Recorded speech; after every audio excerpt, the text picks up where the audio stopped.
일본 외무성이 오늘 한국 특파원들을 대상으로 간담회를 열었습니다. 일본 측은 한일 갈등의 원인이 한국에 있다며 한국 정부가 창의적인 해결책을 가져와야 한다고 주장했습니다. 후쿠시마 제1원전에서 나온 오염수를 저장하는 탱크가 3년 뒤인 2022년엔 모두 다 찰 거라는 일본 언론 보도가 나왔습니다. 일본 측이 오염수 보관의 한계 시점을 밝힌 건 이번이 처음인데 뚜렷한 대책은 마련하지 못하고 있는 걸로 전해졌습니다. 마크 에스퍼 미국 신임 국방장관이 오늘 정경두 국방장관과 만나 한일 군사정보보호협정 지소미아와 호르무즈 해협 파병 등에 대해 논의했습니다. 에스퍼 장관은 호르무즈 해협을 다니는 선박의 안전을 강조하며 한국 정부의 협조를 당부한 걸로 전해졌습니다. 문재인 대통령이 법무부 장관의 조국 전 민정수석을 임명하는 등 장관급 8명을 교체하는 개각을 단행했습니다. 주미대사엔 이수혁 민주당 의원을 임명했습니다. 미국 라스베이거스에서 원정 도박을 한 혐의로 수사를 받고 있는 양현석 씨가 마카오에서도 불법 도박을 한 정황이 JTBC 취재 결과 파악됐습니다.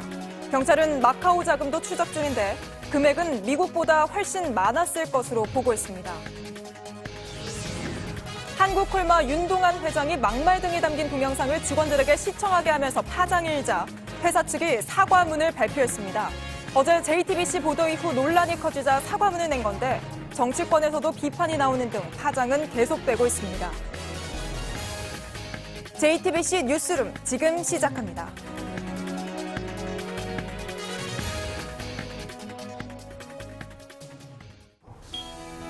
공기청정기가 도로 위로 내일을 바꾸는 현대수소 전기차. 일본 외무성이 오늘 한국 기자들을 상대로 비공개 간담회를 열었습니다. 규제 품목에 대해 처음 수출을 허가한 뒤 마련한 자리인데 우리에게 책임을 일방적으로 떠넘기는 태도는 여전했습니다. 위안부와 강제징용 문제 등을 언급하면서 양국 갈등은 한국이 만든 문제라고 주장했습니다.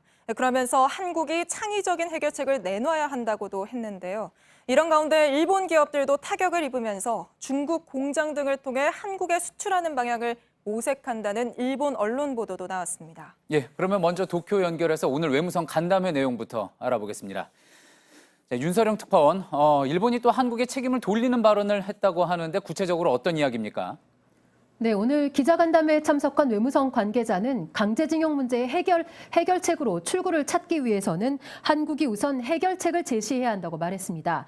이 한국 측이 만들어낸 문제라고 주장을 하면서 공은 한국에 있다고 재차 주장한 겁니다. 그러면서 이 한국 정부가 징용 피해자 해법으로 제시했던 1+1, 그러니까 한국 기업과 일본 기업이 공동으로 재원을 마련하는 안보다 더 창의적인 해결책을 갖고 와야 한다고 말했습니다. 그렇다면 그 창의적인 해결책이 뭔지에 대해서도 혹시 제시를 했습니까? 네, 이 관계자는 일본 기업들의 실질적인 피해가 발생하지 않도록 하는 것이 최소한의 조건이라고 말했습니다. 그러니까 이 징용 피해자들의 배상을 위해서 일본 기업들의 이 한국 내 자산을 매각하는 일이 이루어지지 않도록 해달라는 얘기입니다. 다만 이런 요구를 하면서도 강제징용 문제는 일본이 넘어서는 안 되는 지키고 싶은 선이라면서 이중적인 태도를 보였습니다. 그렇군요. 그러면서 이와 관련해 한일 정상회담에 대해서도 언급을 했다고요? 네, 지난 G20회의 때 한일 정상회담이 열리지 않은 이유를 이야기를 하면서 이 강제징용 문제를 들었습니다. 이 문제의 출구가 보이지 않았기 때문이라는 겁니다. 앞으로 두 정상이 만나기 위해서도 마찬가지라는 이야기를 했습니다. 정상회담은 결론을 내기 위한 회담이어야 한다고 선을 그은 겁니다. 또 미국의 중재 여부에 대해서는 관여는 하지만 중재는 하지 않는다는 게 미국의 일관된 이 한일 관계에 대한 입장이라고 재차 강조했습니다. 예, 여러 가지 이야기가 나오긴 했지만 결국 오늘 외무성 입장 들어보면 아직도 물러서지 않고 일방적인 주장을 계속 내놓고 있는 것 같습니다. 하지만 일본 기업들 사이에서는 지금 다른 움직임도 관측이 됐다고 하죠? 네, 그렇습니다. 일본의 수출 기업들이 중국이나 한국에서의 생산량을 늘릴 계획이라는 일본 보도가 나왔습니다. 이 반도체용 레지스트를 처음 허가해주기는 했지만 앞으로도 순조롭게 허가가 나올지는 불투명하기 때문에 대응책을 마련한다는 겁니다. 예를 들면 불화수소를 생산하는 모리타 화학공업은 연내에 중국 공장에서 고순도 불화수소를 생산하기 위한 일괄 생산 체제를 마련할 것이라고 일본 니케이 신문이 보도를 했습니다. 또 반도체 레지스트를 생산하는 도쿄 오카공업도 한국 내에서의 생산량을 늘릴 계획이라고 전했습니다. 예, 마지막으로 하나 더 질문하겠습니다. 우리 정부가 어제 일본산 석탄재를 수입할 때 방사능 검사를 강화하겠다고 밝히지 않았습니까? 이에 대해서 일본 정부의 어떤 입장도 나왔습니까? 네, 스가 관방장관이 원론적이지만 입장을 밝혔는데요. 직접 들어보겠습니다. 他方強化される手続きの詳細について、これは明らかにされておりませんので、現在、関係省庁において情報収集を行っているところであり、引き続き適切に対応していきたい、こういうふうに思います。 네, 또 한국 정부가 일본의 방사능 문제를 국제적으로 알리려고 한다라는 이 언론 분석에 대해서는 예단해서 코멘트하지 않겠다면서 구체적인 언급을 꺼렸습니다. 예, 도쿄에서 윤서령 특파원이었습니다. 일본 정부 내에서도 수출 규제를 한 것에 대해 비판의 목소리가 나오고 있다고 일본 매체가 보도했습니다. 수출 규제의 후폭풍에 대해 잘못 판단했다는 정부 관계자의 말을 인용했습니다. 이 나라 안팎에서 일본의 잘못을 지적하는 이야기가 나오고 있습니다. 신진 기자입니다. 일본 마이니치 신문이 한국에 대한 수출 규제의 후폭풍에 대해 일본 정부 관계자가 오판을 인정했다고 보도했습니다. 지자체와 스포츠 교류에서도 중단이 이어지면서 일본 정부 관계자가 예상 이상으로 소동이 커졌다며 오산이 있었음을 인정했다고 전한 겁니다. 수출 규제 조치에 대해 일본 내에서도 비판 여론이 나오고 있는 겁니다. 일본 국내에서도 상당히 지금 비판이 올라가고 있거든요. 추가적으로 경제 보복 조치를 못하게 하는 중요한 안전장치가 된다고 생각하고 있고요. 앞서 미국 언론 등에선 수출 규제에 대한 근거가 부족하다고 여러 차례 지적한 바 있습니다. 한국에 대한 일본의 규제는 지나치다. 외교 전문지 디플로맷은 최근 이 같은 논평을 냈습니다. 강제징용 피해자들에 대한 한국 사법부 판결이 일본 수출 규제의 원인으로 보인다며 매우 불균형한 조치라고 비판했습니다. 또 다른 외교 전문지도 일본이 준비되지 않은 싸움을 시작했다고 썼습니다.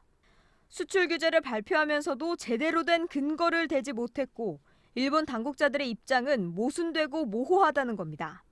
이 같은 국제 여론이 얼마나 더일지 앞으로 일본의 움직임에 어떤 영향을 줄지 주목됩니다. JTBC 신진입니다. 일본이 규제 품목에 대해서 수출 허가를 낸 것은 단 한 건이었습니다. 그런데 비슷한 시기에 추가로 2건 이상의 신청이 접수됐던 걸로 JTBC 취재 결과 확인됐습니다. 그러니까 같은 기업이 같은 소재를 수입하겠다며 같은 서류를 냈는데 허가는 3건 중 1건만 내준 겁니다. 명분 쌓기 혹은 간보기가 아니냐는 의심이 나올 수밖에 없는 대목입니다. 송지혜 기자입니다. 일본이 반도체 핵심 소재에 대해 수출 규제에 들어간 건 지난달 4일입니다. 이후 일본 정부에 접수된 수출 허가 신청은 최소 6건 정도로 파악됩니다. 이 중 3건이 반도체 기판에 바르는 감광액인 포토 레지스트입니다. 모두 삼성전자로 가는 것으로 규제 직후인 지난달 4일에서 5일 신청됐습니다. 한 달여가 지난 7일, 일본은 이 3건 중 단 1건에만 허가를 내줬습니다.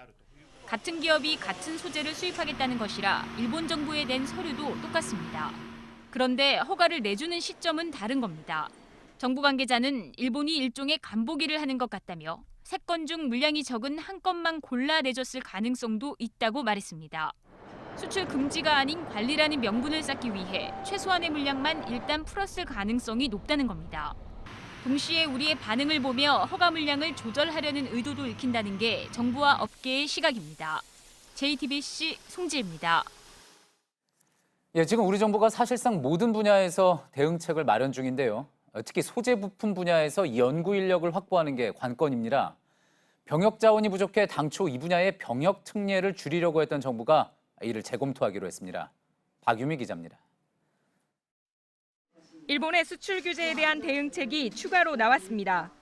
소재, 부품, 장비 분야의 인재 양성이 핵심입니다. 이를 위해 석박사 출신의 전문 연구요원 축소 방침을 다시 검토하기로 했습니다. 제도의 축소에 대해서 여러 부처에서 요구가 있었던 걸로 알고 있고요. 국방차관님께서 그런 필요성들, 수요를 감안해서 전반적으로 검토를 해서 그동안 병역 특례 축소 방침에 중소기업과 이공계 교수, 학생들은 강하게 반발해왔습니다. 중소기업에서 복무하는 병역 특례 요원 가운데 박사급의 비중은 늘고 있고 일본을 상대로 기술 경쟁력을 갖추고 있는 반도체 관련 중소기업도 병역 특례 연구원에 대한 의존도가 높습니다.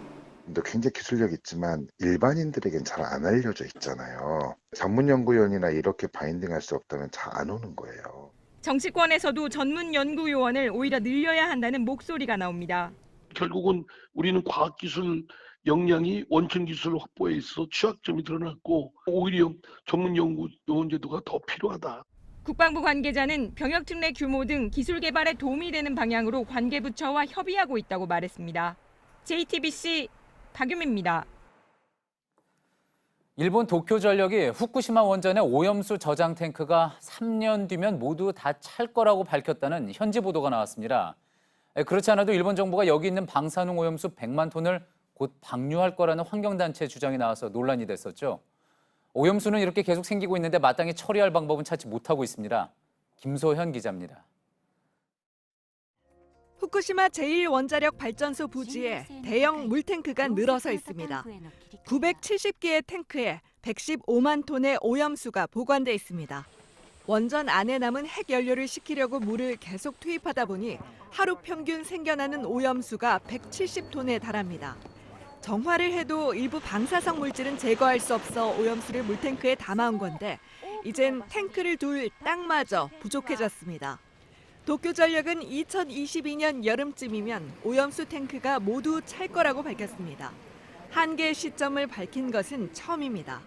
앞서 그린피스는 일본 정부가 방사성 오염수 100만 톤을 태평양에 방류하려 한다며 한국이 위험해질 거라고 경고했습니다. 방류하지 않고 원전 밖에서 보관하는 방법도 있지만 주민들의 반대가 심하고 어떻게 옮길지도 문제입니다. 땅속이나 바다에 탱크를 만드는 방법은 해일 등의 이유로 현실성이 낮다는 분석이 있습니다. 일본 정부는 오늘 오염수 처리 방법을 논의할 전문가 소위원회를 7달 만에 여는 등 해결책 찾기에 나섰습니다. JTBC 김소현입니다. 에스퍼 미국 신임 국방장관이 오늘 문재인 대통령과 국방부 그리고 외교부 장관을 만났습니다. 에스퍼 장관은 우리 정부의 호르무즈 파병을 논의한 걸로 전해졌습니다. 관심을 모았던 방위비 분담금 문제는 공식적으로는 논의되지 않은 걸로 알려졌습니다. 이서준 기자입니다. 문재인 대통령은 오늘 오후 마크 에스퍼 신임 미국 국방장관을 만났습니다. 문 대통령은 한미동맹이 북미 비핵화 협상 성공을 위해 뒷받침해야 할 것이라고 말했습니다. 에스퍼 장관은 북미 대화가 조속히 재개되길 기대한다고 답했습니다.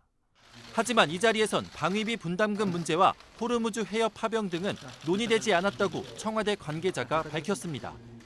에스퍼 장관은 앞서 오전엔 강경화 외교부 장관과 정경두 국방부 장관을 잇따라 만났습니다. 최근 트럼프 대통령이 한국이 부담하게 될 방위비가 늘어났다고 주장하면서 에스퍼 장관의 방한이 주목받았습니다. 하지만 외교부 당국자는 방위비 분담금과 관련한 언급은 일절 없었다고 했습니다. 국방부에서는 최근 현안에 대한 좀 더 깊이 있는 논의가 있었던 것으로 알려졌습니다. 국방부 관계자는 한미 국방장관의 비공개 회담에선 최근 일본 수출 규제로 주목받는 한일 군사정보보호협정 지소미아와 더불어 호르무즈 해협 파병도 논의됐다고 전했습니다. 하지만 방위비 논의는 이뤄지지 않았다고 선을 그었습니다. JTBC 이서준입니다. 방한 중인 에스퍼 국방장관은 특별한 언급이 없었지만 미국 국무부에서는 한국 방위비 부담금에 대한 언급을 했습니다. 트럼프 대통령이 트위터로 직접 방위비 분담금을 높이기로 했다고 주장한 지 이틀 만입니다. 김선미 기자입니다. 미국 국무부가 방위비 분담금에 대한 트럼프 대통령의 입장을 강조했습니다. U.S. bases in South Korea and those agreements, this is one of those issues that the president has been incredibly crystal clear on, right? He said that he wants our allies to contribute more. 그제 트럼프 대통령은 트위터에 한국이 매우 부유한 나라라며 훨씬 더 많은 돈을 내기로 합의했다고 주장한 바 있습니다. 트럼프 대통령은 지난 6월 한미 정상회담 때도 방위비 분담금을 늘려야 한다고 요구한 것으로 전해졌습니다. 지난달 볼턴 백악관 보좌관 방한 때는 구체적인 액수까지 언급했던 것으로 확인됐습니다. 본격 협상이 시작되기도 전에 압박용 여론전을 펼치는 겁니다. 이런 가운데 CNN은 미 행정부 당국자를 인용해 트럼프 대통령이 비공개 석상에서 한국이 북한의 도발을 억제하지 못하고 있다며 불만을 표했다고 보도했습니다. JTBC 김선미입니다. 문재인 대통령이 법무부 장관에 조국 전 민정수석을 임명하는 등 장관급 8명을 교체하는 개각을 단행했습니다. 이번 정부 들어 가장 큰 폭의 개각인데요. 주미대사엔 어제 저희가 보도한 대로 이수혁 의원을 임명했습니다. 안희근 기자입니다. 법무부 장관은 예상대로 조국 전 민정수석이었습니다. 인사청문회를 거치고 문재인 정부의 법무부 장관으로 임명이 된다면 서해 맹산의 정신으로 공정한 법질서 확립, 검찰개혁, 법무부 혁신 등의 소명을 완수하겠습니다. 당초 유임설까지 돌았던 과학기술정보통신부 장관에는 최기영 서울대 교수가 임명됐습니다. 반도체 분야 전문가로 최근 일본의 수출 규제 파문 이후 중요성이 커진 소재와 부품 산업 육성에 집중할 전망입니다. 총선 출마차 자리를 비우는 이계호 농림축산식품부 장관 후임에는 김현수 전 차관이, 진선미 여성가족부 장관 후임에는 이정옥 대구 가톨릭대 교수가 기용됐습니다. 공정거래위원장에는 조성욱 서울대 교수가 임명됐는데 청문회를 통과하면 38년 공정거래위원회 역사상 첫 여성 수장이 됩니다. 방송통신위원장에는 미디어 분야 전문 변호사인 한상혁 변호사가 지명을 받았습니다. 금융위원장에는 은성수 수출입은행장이, 국가보훈처장에는 박삼득 전쟁기념사업회장이 지명됐습니다. 주미대사엔 이수혁 더불어민주당 의원이 임명됐습니다. 민주평통 수석 부의장에는 정세현 전 장관이, 국립외교원장에는 김준영 한동대 교수가 기용됐습니다. 네, 개각 소식 전한 청와대 안희근 기자 바로 연결해 보겠습니다. 자, 안 기자, 이번 개각 상당히 큰 폭의 규모입니다. 네, 법정 직급으론 장관급이 8명이지만 주미대사와 민주평통 수석 부의장도 장관급 인사로 예우하기 때문에 장관급만 모두 10명에 달하는 규모입니다. 청와대는 정부 출범 이후 2년이 지났기 때문에 본격적인 성과를 내야 할 때라고 보고 있습니다. 그래서 개각을 발표하며 사실상 문재인 정부 2기 내각이 완성됐다는 표현도 썼습니다.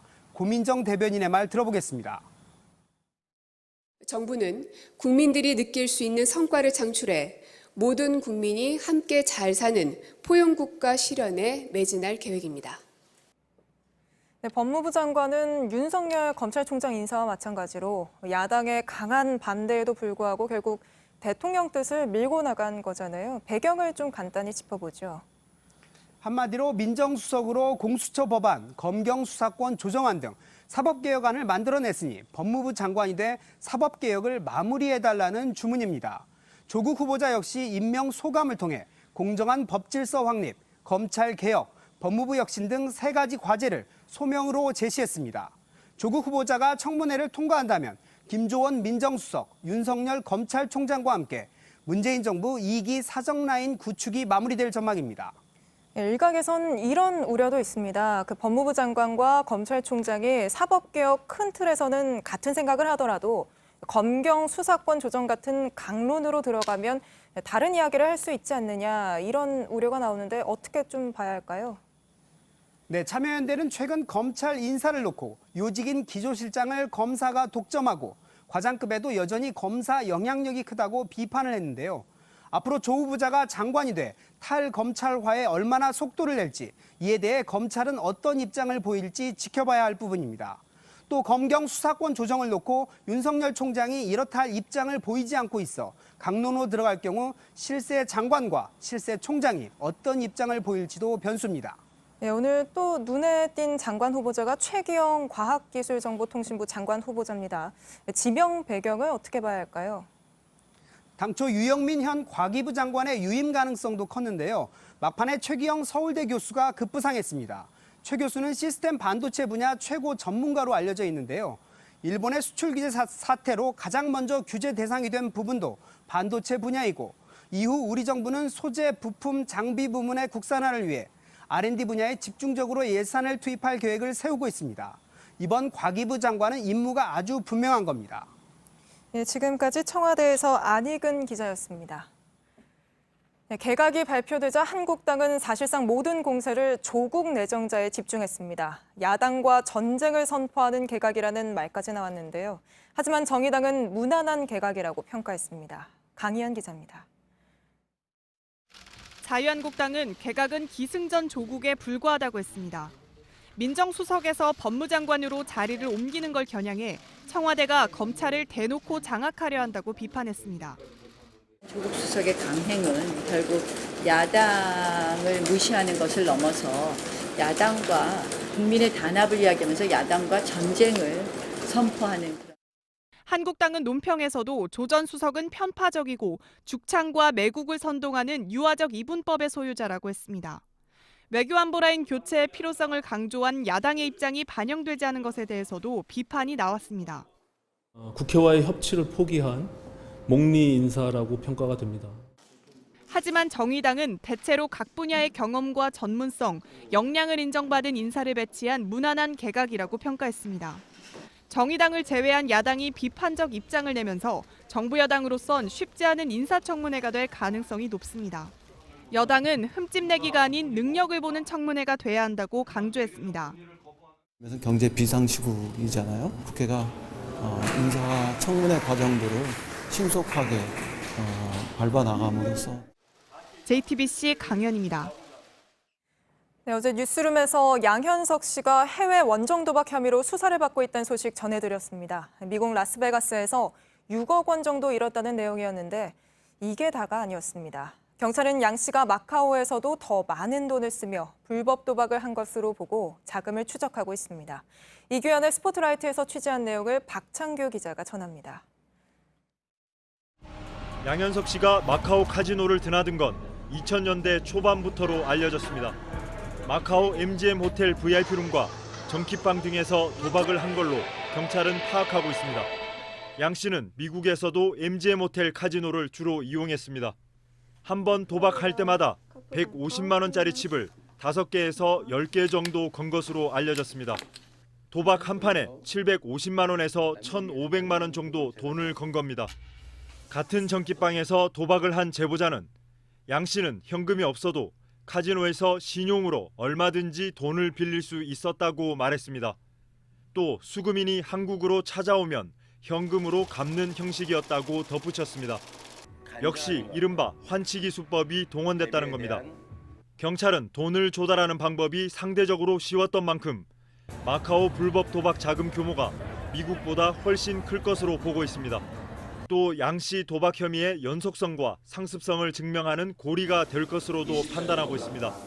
앞서 경찰은 미국 네바다주 카지노 협회를 통해 양 씨와 승리의 도박 기록을 확보한 것처럼 홍콩 정부에도 같은 자료를 요청한 걸로 알려졌습니다. JTBC 박창규입니다.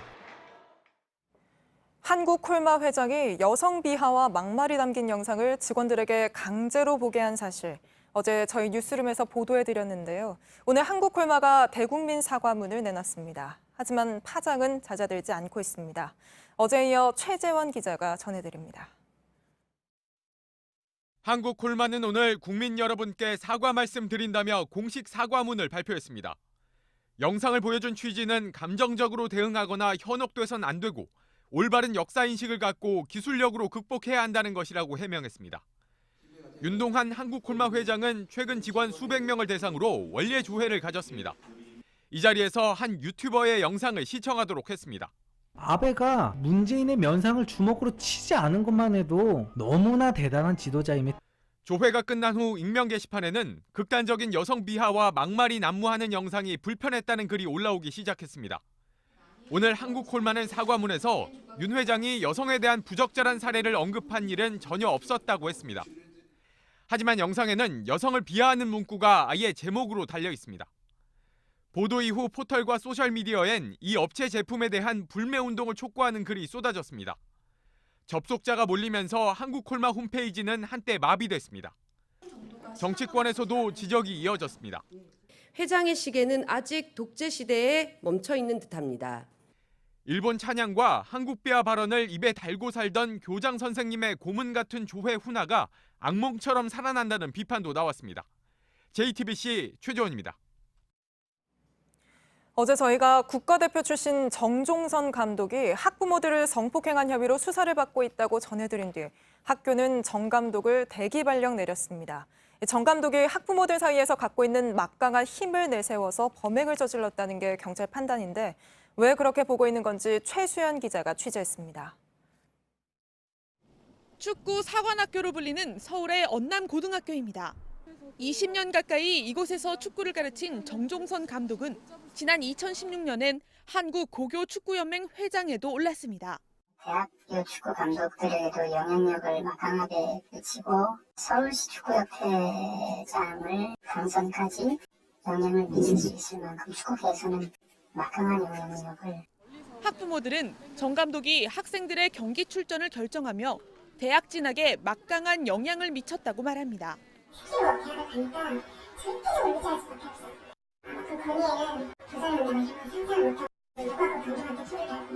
성폭력을 당해도 외부에 알리기 힘들었다는 겁니다.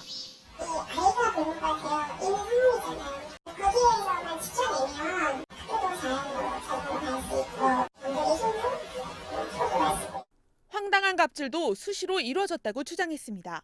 음식을 사려도 학부모들한테 똑같이 차려줄 수가 없어요. 감독이랑 학부모랑 똑같이 먹냐? 언제부터 이렇게 됐냐? 이런 식으로 혼이 나요. 충전을 한다거나 빨래를 해준다거나 속옷을 빨아준다거나 이렇게 이제 밥을 챙겨주는 것도 학부형 모습이죠. 앞서 경찰은 정 감독의 기숙사와 차량, 별장 등을 압수수색했습니다. 특히 학부모들의 진술과 계좌 추적을 통해 정 감독이 축구팀 운영비를 가로챈 정황도 포착한 것으로 알려졌습니다. JTBC 보도 이후 언남고등학교는 정 감독을 대기 발령 내렸습니다. 대한축구협회는 긴급회의를 열고 정 감독의 연맹 회장직 박탈 여부를 논의하겠다고 밝혔습니다. 이에 정 감독은 변호사를 통해 입장문을 내고 횡령과 성폭행 혐의는 모두 사실이 아니라고 주장했습니다. JTBC 최수연입니다. 미국이 중국을 환율 조작국으로 지정하자 이번엔 중국이 히토류 카드를 꺼내들었습니다. 히토류는 반도체와 스마트폰, 군사용 레이더 같은 무기에도 필수 소재로 쓰입니다. 중국이 4차 산업혁명의 쌀로 불리는 히토류를 무역전쟁의 무기로 쓸 걸로 보입니다. 구예진 기자입니다. 히토류는 중요한 전략 자원이다. 우리가 우위를 점하고 있다. 미국 정부의 관세 부과에 대한 적극적인 대응을 지지한다. 중국 내 히토류 관련 업체 300여 개가 속한 중국 히토류 산업협회가 지난 7일 밝힌 내용입니다. 홍콩 사우스 차이나 모닝포스트는 이를 두고 히토류의 무기화가 준비됐다는 뜻이라고 분석했습니다. 미국이 부과한 관세 비용을 미국 시장과 소비자가 부담하게 될 것이라고 경고하기도 했습니다.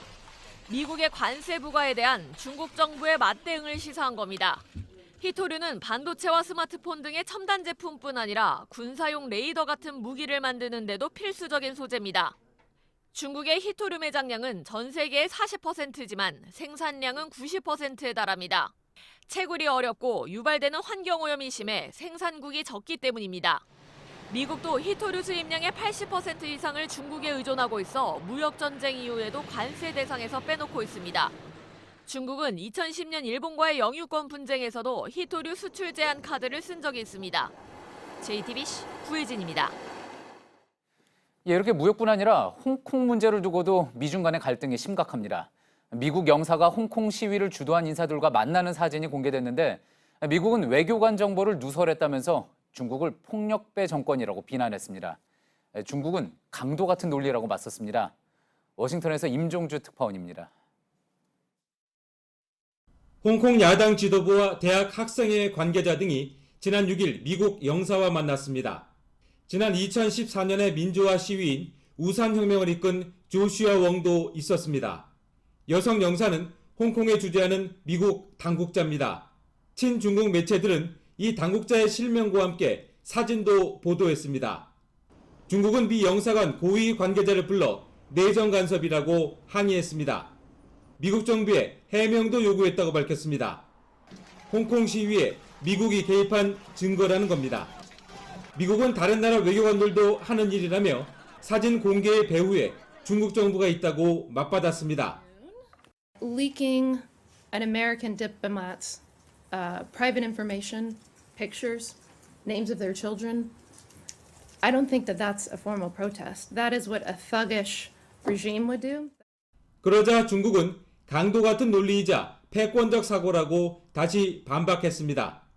경제 분야에서 커지고 있는 양국의 갈등이 이젠 외교로까지 확산되는 양상입니다. 워싱턴에서 JTBC 임종주입니다. 러시아 해상 초계기가 어제 우리 방공식별구역 카디즈를 넘어왔던 걸로 드러났습니다. 합동참모본부는 우리와 일본 방공식별구역에 러시아 초계기가 진입한 게 탐지됐었다며 관련 조치를 했다고 밝혔습니다. 지난달 말에는 러시아 군용기가 우리 독도 영공을 침범해 논란이 된 바 있습니다. 미국에서 이번에는 총기 난사가 아닌 흉기 난동 사건이 잇따라 일어났습니다. 이틀 동안 미국 서부와 동부에서 이유 없이 흉기를 휘두르는 바람에 5명이나 목숨을 잃었습니다. 부소현 특파원입니다. 무차별 흉기 난동은 로스앤젤레스 남쪽 오렌지 카운티에 있는 도시 가든글로브에서 먼저 발생했습니다. 용의자는 현지 시각 수요일 오후 4시쯤 2시간 동안 흉기를 들고 아파트 단지와 제과점, 보험회사, 편의점 등을 돌며 난동을 부렸습니다. 아파트 주민 2명과 샌드위치 가게 직원, 편의점 보안요원 등 4명이 흉기에 찔려 숨지고 2명이 크게 다쳤습니다. 용의자로 지목된 자커리 카스터네이더는 갱 조직원으로 폭력 전과가 있는 것으로 알려졌습니다. 경찰은 용의자가 분노에 가득 차 있었다고 설명했습니다. 이어 펜실베니아주 피츠버그에서도 흉기 난동으로 1명이 숨졌습니다. 용의자는 버스 정류장에서 여성을 흉기로 찌르고 다른 여성을 공격하려다 경찰에 체포됐습니다. 경찰은 용의자와 피해 여성들이 전혀 알지 못하는 관계라고 밝혔습니다. 대상을 정하지 않고 일어나는 무차별 폭력 사건으로 미국인들의 불안이 커지고 있습니다. 로스앤젤레스에서 JTBC 부소연입니다. 서울 노량진 수산시장은 1971년에 지어졌습니다. 2004년 현대화가 추진되면서 신시장에 들어섰고 구시장을 비우는 문제로 3년 넘게 크고 작은 충돌이 빚어졌습니다. 그리고 오늘 구시장에 있던 상가가 모두 폐쇄됐습니다. 옛 시장 모습은 반세기 만에 사라졌지만 갈등은 오히려 더 커지고 있습니다. 김재현 기자입니다. 점포의 간판이 하나씩 내려집니다. 상인들은 철조망을 앞세우고 수족관 물까지 뿌려가며 법원의 집행인력들과 대치합니다. 앉아서 포클레인의 진입을 막는 상인들을 수협 직원들이 끌어냅니다. 몸싸움이 격해집니다.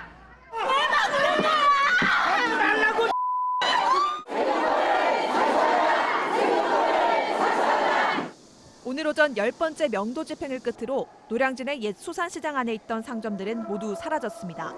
지난 2004년부터 수협은 노량진 수산시장의 현대화를 추진했습니다. 새 건물이 들어선 건 2016년. 그러나 일부 상인들은 입주를 거부하고 옛 시장에 남길 원했습니다. 공간이 너무 좁고 장사하기 불편하다는 이유에서입니다. 2017년 4월 첫 명도 집행이 시작됐습니다. 지난해 8월 대법원은 상인들이 점포를 비워줘야 한다고 판결했습니다. 11월엔 수협이 전기와 수도를 끊기도 했습니다. 상인들은 자체 발전기를 돌렸습니다. 올해만 6차례 명도 집행이 이어졌습니다. 이 과정에서 남은 상인들과 수협 간의 감정이 골이 깊어지면서 수차례 폭력 사태가 벌어지기도 했습니다. 남은 상인들은 법적 절차에 문제가 있어 따를 수 없다고 말했습니다. 상점은 사라졌지만 갈등은 더 커질 것으로 보입니다. JTBC 김재현입니다. 서울 광화문 광장은 시민들이 역사를 바꿔왔던 곳이죠. 이 광장을 2021년까지 새로 바꾸는 문제를 놓고 지금 정부와 서울시가 부딪히고 있습니다. 양쪽 모두 시민을 내세우고 있는데 정작 광장 주인인 시민들은 모르고 있는 경우가 많았습니다. 유정화 기자입니다. 왕복 10차로 한가운데 있는 광화문 광장. 서울시의 계획대로라면 이쪽 5개 차로는 사라지고 광장이 세종문화회관 쪽으로 붙게 됩니다. 광화문 바로 앞에 새로 조성될 역사 광장까지 더하면 광장의 면적은 지금보다 3.7배 가까이 넓어지게 됩니다. 대신 반대쪽 기존 차로는 왕복 6차로로 바뀝니다. 차로가 현재의 60%로 주는 겁니다. 정부는 시민의 불편을 우려합니다. 정부 서울청사 뒤편 서울시가 우회도로로 계획하고 있는 곳입니다. 현재 2개 차로인데 6개 차로로 넓히더라도 쏟아지는 교통량을 감당할 수 있을지 의문입니다. 또 제 뒤로 보이는 경비대와 정보 안내실 등 일부 건물을 철거해야 하기 때문에 정부 기능을 다하기 어렵다는 게 행정안전부의 주장입니다. 반면 서울시는 광장을 온전히 시민들의 몫으로 만들고 일제가 훼손한 역사도 복원할 수 있다고 말합니다. 양쪽 다 시민을 말하지만 정작 시민은 광장을 두고 무슨 일이 벌어지는지도 모르는 경우가 많았습니다. 자세히 듣진 않았어서 잘 모르겠어요. 미리 다 얘기를 해야 되는데 공포하는 거나 마찬가지니까. 찬반도 엇갈립니다. 시민들 모여서 의견 공유하고 할 수 있는 어떻게 보면 문화의 장 이렇게 넓힌다는 거는 아마 시민의식을 좀 더 증대시킬 수 있고 여기가 중심지다 보니까 도로가 많이 복잡하잖아요. 그러면 6차선으로 줄이게 된다면 조금 많이 더 혼잡해질 것 같아서 공론화가 필요해 보입니다. 서울시는 정부의 의견을 수렴하겠지만 공사는 예정대로 하겠다고 밝혔습니다. JTBC 유정호입니다. 교회 여신도들에게 지속적으로 성범죄를 저질러 재판에 넘겨진 만민중앙교회 지도자 이재록 씨 기억하시죠? 대법원이 이 씨에 대해 징역 16년형을 확정했습니다. 자신의 종교적인 권위를 이용해서 저항하지 못하는 피해자들에게 오랜 기간 성범죄를 저지른 것으로 봤습니다. 최윤경 기자입니다. 이재록 씨는 만민중앙교회 여신도 9명을 40여 차례 성폭행한 혐의로 지난해 5월 재판에 넘겨졌습니다. 여신도들을 모아 서울 광진구에 있는 자신의 아파트에서 성범죄를 저질렀습니다. 대법원은 이 씨가 종교적 권위에 억압돼 저항하지 못하는 피해자들의 상태를 이용했다고 판단했습니다. 피해자들은 대부분 어릴 때부터 만민중앙교회를 다녔습니다. 이 씨를 신격화한 교회 분위기로 저항할 수 없는 상태가 됐다는 겁니다. 또 피해자들이 이 씨의 성범죄를 일종의 종교행위로 받아들였다고도 봤습니다. 앞서 1심 재판부는 신도 8명을 성폭행했다며 징역 15년을 선고했지만 2심 재판부는 피해를 더 인정해 형량을 1년 더 늘렸습니다. JTBC 최윤경입니다. 엉터리 의약품과 의료기기를 만들어 팔아온 업자들이 무더기로 붙잡혔습니다. 성기능이 좋아진다는 붙이는 비아그라엔 최루액 성분만 잔뜩 들어있었고 14억 워치나 팔린 잡티 제거 기계는 화상은 물론 감염 위험성까지 있었습니다. 강신우 기자입니다. 몸에 붙이기만 하면 성기능뿐 아니라 혈액순환에도 좋다고 소개된 비아그라 제품입니다. 원자보다 작은 입자인 양자의 파동 효과가 있다며 한 개에 18만 원에 팔렸습니다. 국립과학수사연구원을 통해 분석해보니 합성 캡사이신만 들어있었습니다. 피부를 따갑게 하는 체류액 성분만 넣은 겁니다. 이 제품은 37살 김모 씨가 자신이 사는 고시원에서 싸구려 패치를 사 압축하고 포장해 만든 것들이었습니다. 잡티와 점, 문신을 손쉽게 제거할 수 있다는 또 다른 의료기기입니다. 식약처 허가를 받지 않았습니다. 자칫 화상으로 피부가 다치거나 다른 균에 감염될 가능성이 큽니다. 31살 유모 씨는 이런 불법 의료기기를 4만 2천 개를 수입해 14억 원어치를 팔았습니다. 치과용 임플란트 재료를 불법으로 만들거나 발목 보호대 등 공산품을 의료기기로 광고한 업체 3곳도 적발됐습니다. 서울시 민생사법경찰단이 단속을 벌여 불법 의약품과 의료기기를 만들고 수입 판매한 12개 업체 13명을 불구속 입건했습니다. 경찰단은 식약처 홈페이지에서 허가 정보를 꼭 확인한 뒤 의약품과 의료기기를 구매해달라고 당부했습니다. JTBC 강신우입니다. 허팝, 도티, 마이린. 어른들에겐 모두 생소한 이름이지만 어린이들 사이에선 뽀로로만큼이나 유명합니다. 모두 1인 미디어 운영자들인데 시청자가 수백만 명의 대기업 임원 못지않은 수익까지 올립니다. 취미 활동에서 새로운 산업이 된 1인 미디어를 이한주 기자가 취재했습니다. 액체 괴물로 수영장을 가득 채우고 뛰어들어 봅니다. 액체 괴물이 진짜 미끌미끌해요. 또 이렇게 서 있는 것도 진짜 힘들어요. 상황극을 하며 추격전도 벌입니다. 제발 좀 그만 쫓아와. 제발. 구독자가 200만에서 300만 명대인 인기 유튜버들입니다. 취미 삼아 방송을 시작했지만 지금은 광고 수입만 한 해 10억 원이 훌쩍 넘습니다. 머릿속에 컨텐츠를 좀 이렇게 가지고 사는 것 같아요. 지금도 이거를 내 카메라로 찍어야 하는데 이 장면을 이런 생각을 하고 있습니다. 6살 어린이나 72살 할머니까지 스타로 떠오르자 1인 미디어에 대한 관심도 높아졌습니다. 크리에이터 체험을 할 수 있는 행사장은 사람들로 북적입니다. 기업들도 1인 미디어에 주목하고 있습니다. 수십, 수백만 고정 시청자들 성향에 맞춰서 효과적으로 마케팅을 할 수 있어서 앞으로 1인 미디어 시장은 더 커질 것으로 보입니다. JTBC 이한주입니다. 오늘도 많이 더웠는데 내일은 더 더울 걸로 보입니다. 올 들어 발생한 가장 강한 태풍 렛기마가 오늘 밤 대만 부근 해상을 지나는데 이 영향으로 제주는 내일 비가 내릴 전망입니다. 강버들 기자입니다. 강한 햇빛을 고스란히 받는 인천공항 활주로입니다. 표면 온도가 50도까지 오른 활주로에 살수차가 물을 퍼붓습니다. 그런데도 43도 밑으론 떨어지지 않습니다. 오늘 제주 산간과 일부 섬을 제외한 전국에 폭염특보가 내려졌습니다. 서울의 낮 최고 기온이 34.5도, 경북 영천과 경주는 36도에 달했습니다. 내일은 더 덥습니다. 서울과 경기 곳곳의 낮 최고 기온은 37도로 예상됩니다. 이렇게 더운 건 우리나라를 뒤덮은 고온다습한 북태평양 고기압 탓입니다. 그런데 이 고기압 때문에 우리나라는 9호 태풍 렛기마의 직접 영향권에선 비껴날 것으로 보입니다. 태풍은 고기압 가장자리를 따라 이동하기 때문입니다. 올 들어 발생한 가장 강한 태풍 렛기마는 오늘 밤 대만 부근 해상을 지나 내일 오전 중국 상하이에 상륙할 전망입니다. 태풍 피해를 우려해 대만 당국은 휴교령을 내렸고 항공편도 잇따라 취소됐습니다. 우리나라는 태풍 가장자리 비구름대의 영향을 받아 내일부터 제주에, 다음 주 월요일엔 전국에 걸쳐 비가 오겠습니다. JTBC 강버들입니다. 농민 백남기 씨 사건으로 재판에 넘겨져 1심에서 무죄를 선고받았던 구은수 전 서울지방경찰청장이 2심에서는 유죄를 선고받았습니다. 서울고등법원은 총괄 책임자로서 물대포가 과잉 사용되는지 확인하고 적절한 조치를 취했어야 했다며 벌금 1,000만 원을 선고했습니다. 앞서 구 전 청장은 2015년 민중총괄계 집회 당시 현장 경찰에 대한 지휘 감독을 소홀히 해서 농민 백 씨를 숨지게 한 혐의로 재판에 넘겨졌습니다.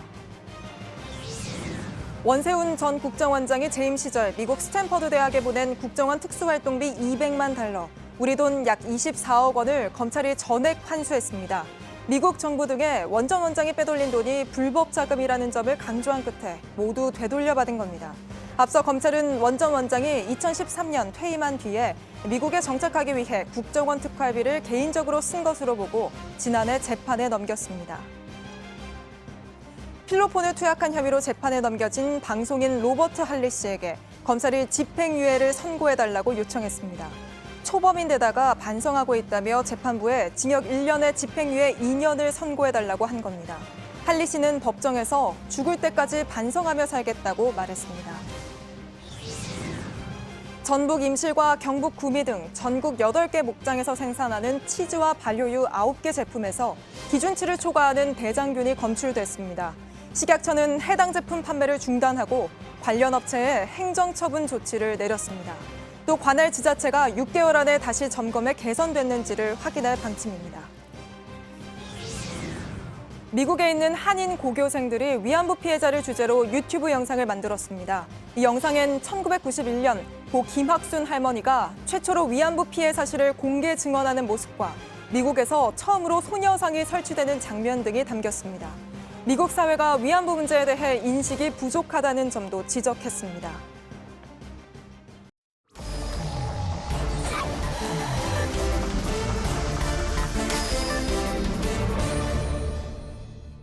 예, 비하인드 뉴스 시간입니다. 최재훈 기자가 나와 있습니다. 최 기자, 첫 번째 키워드 볼까요? 네, 첫 번째 키워드는 투톱의 러브콜, 물음표를 붙였습니다. 예, 물음표도 궁금하고 투톱, 누구 이야기하는 겁니까? 네, 자유한국당의 황교안 대표, 나경원 원내대표 얘기입니다. 최근 잇따라 언론 인터뷰를 가졌는데 우선 황교안 대표의 인터뷰부터 좀 소개를 해드리겠습니다. 예. 이렇게 얘기를 했습니다. 박근혜 전 대통령이었던 분이 구속된 기간 중 제일 오래 구속된 것으로 알고 있다. 문재인 대통령이 결단을 내릴 필요가 있다. 이 얘기는 박 전 대통령 사면해야 한다는 얘기입니다. 지난 3월에도 비슷한 얘기를 했었는데 이건 좀 직접 들어보시죠. 예. 구속돼서 재판이 계속되고 있는 이런 문제에 관해서 국민들의 또 여러 의견들이 감안된 이런 조치가 있었으면 좋겠습니다. 네, 보신 것처럼 이때도 사면 가능성 언급하긴 했었지만 이번 언론 인터뷰는 여기서 한 발 더 나갔다고 볼 수 있습니다. 예. 우리 공화당과 또 태극기 세력을 겨냥한 러브콜 아니냐는 말이 나왔습니다. 예. 아까 투톱의 러브콜이 키워드였는데 나경원 원내대표는 최근에 이제 유승민 의원에게 함께 하자는 이야기를 하지 않았습니까? 맞습니다. 마찬가지로 언론 인터뷰였습니다. 기사 제목을 좀 보시죠. 유승민 통합 안 하면 한국당 미래 없어. 서울 출마하길 이렇게 돼 있죠. 이 유승민 의원에게 다시 함께 뭉치자 이렇게 얘기를 한 건데 지금 바른미래당은 이 손학규 대표 측, 유승민 의원 측 둘로 나뉘어서 연일 다투고 있는데 여기에 기름을 부은 발언이었습니다. 예. 자, 두 사람 인터뷰 보니 이제 한국당이 바른미래당 유승민계 그리고 또 이제 우리 공화당 양쪽에 손을 내밀었다. 그러니까 러브콜을 보냈다 이렇게 볼 수가 있겠군요. 네, 이 황교안 대표 인터뷰 중에는 이런 질문도 있었습니다. 바른미래당과 우리 공화당 중에 통합의 우선순위가 있느냐? 여기에 대한 황 대표의 답변을 보시죠. 예. 이렇게 얘기를 합니다. 나눌 필요가 없다. 한국당을 중심으로 힘을 합쳐야 한다. 큰 힘, 작은 힘 다 뭉쳐야 이기게 된다. 황교안 대표는 여기에 대해서 이 보수 대통합 구상이라고 얘기를 하고 있는데 일각에서는 이 박근혜 전 대통령 탄핵으로 새누리당 시절로 다시 돌아가겠다는 구상 아니냐 이런 말도 나오고 있습니다. 예. 자, 그런데 이제 친박인 홍문종 의원이 합류한 우리공화당 그리고 또 이제 탄핵 후 한국당을 나온 유승민 의원이 한 당에 같이 있는 모습 선뜻 그림이 그려지진 않습니다. 네, 말씀하신 것처럼 홍문종 의원 같은 경우에는 이 탄핵 원흉인 유승민 의원과는 함께할 수 없다 이런 입장이고 유승민 의원 역시도 좀 마찬가지 입장입니다. 그래서 일각에서는 이 한국당이 유승민 의원으로 대표되는 이 탈당파 그러니까 옛 이 바른정당계와는 이 적극적으로 통합의 움직임을 보이는 대신에 이 극단적인 주장을 이어가는 우리 공화당과는 이 통합 대신에 연대 방향으로 가지 않겠느냐 이런 관측이 나오고 있습니다. 예, 그렇군요. 다음 키워드 볼까요? 네, 두 번째 키워드는 이순신 장군을 외치다로 정했습니다. 예, 최근에 이순신 장군을 인용한 발언들이 많이 나와서 잡은 키워드 같습니다. 네, 오늘 또 두 번이나 조명이 됐습니다. 우선은 오늘 논란의 중심이었던 한국콜마의 윤동한 회장입니다. 직원들 조회에서 막말과 여성 비하 담긴 유튜브 영상 보여줬다는 저희 JTBC 보도에 대해서 한국콜마가 사과문을 냈습니다. 예. 제가 아까 보도를 전하면서도 이 사과 내용을 전하긴 했지만 제가 보도에서 소개해드리지 않은 좀 부분이 있어서 소개를 해드리겠습니다.